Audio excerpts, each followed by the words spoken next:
Գիրք ծննդոց, գլուխ 12 Աստված կանչում է Աբրամին Արտերն ասաց Աբրամին. «Դուրս եկ քո երկրից ու ազգականներից և քո հոր տնից այն երկիրը, որ ես քեզ ցույց կտամ։ Եվ ես քեզ մեծ ազգ եմ դարձնելու, և քեզ օրհնելու եմ, և քո անունը բարձրացնելու, և դու օրհնություն ես լինելու։ Պիտի օրհնեմ քեզ օրհնողներին, և պիտի անիծեմ քեզ անիծողներին, և երկրի բոլոր տոհմերը քեզնով պիտի օրհնվեն»։ Եվ Աբրամը գնաց, ինչպես որ Տերը նրան ասել էր, Ղովտն էլ գնաց նրա հետ։ Եվ Աբրամը Խառանից դուրս գալիս 75 տարեկան էր։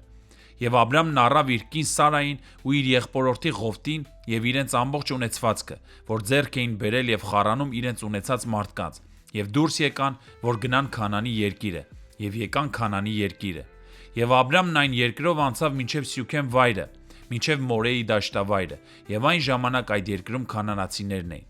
Եվ Տերը երևաց Աբրամին ու ասաց. «Քո սերնդին եմ տալու այս երկիրը»։ Եվ նա այնտեղ զոհասեղան շինեց Տիրոջ համար, որ իրեն երևաց։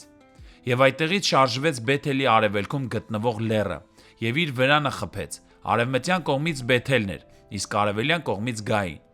Եվ այնտեղ Տիրոջ համար զոհասեղան շինեց և կանչեց Տիրոջ անունը։ Եվ Աբրամը ճամփորդում էր միշտ դեպի հարավ շարժվելով։ Եվ այն երկրում սով եղավ, և Աբրամն իջավ Եգիպտոս, այնտեղ որպես պանդուխտ բնակվելու համար, որովհետև սովն այդ երկրում սաստիկ էր։ Եվ եղավ, որ Եգիպտոս մտնելուց առաջ իր կնոջը Սարային ասաց. «Ահա գիտեմ, որ դու տեսքով գեղեցիկ կին ես, և անպայման, երբ եգիպտացիք քեզ տեսնեն, ասելու են. «Սա սրա կինն է», և ինձ կսպանեն, բայց քեզ ողջ կթողնեն։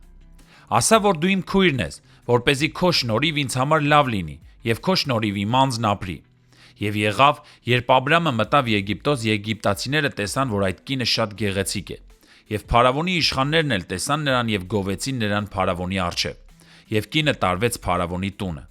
Եվ սա նրա պատճառով Աբրամի հետ լավ վարվեց, և նա ոչխարներ, կովեր, էգ-էշեր, ծառաներ ու աղախիններ և ուղտեր ունեցավ։ Եվ Տերը մեծ հարվածով պատուհասեց փարավոնին և նրա տունը, Աբրամի կնոջ Սարայի պատճառով։ Եվ փարավոնը կանչեց Աբրամին ու ասաց. «Այսինչ արեցիր դու ինձ, ինչու ինձ չհայտնեցիր, որ նա քո կինն է, ինչու ասացիր, թե իմ քույրն է, և ես նրան ինձ համար կին էի առնելու։ Բայց հիմա ահա քո կինը, առ ու գնա»։ Եվ փարավոնն իր մարդկանց հրաման արձակեց նրա մասին, և նրանք ճանապարհ դրին նրան ու նրա կնոջը իր ամբողջ ունեցվածքով։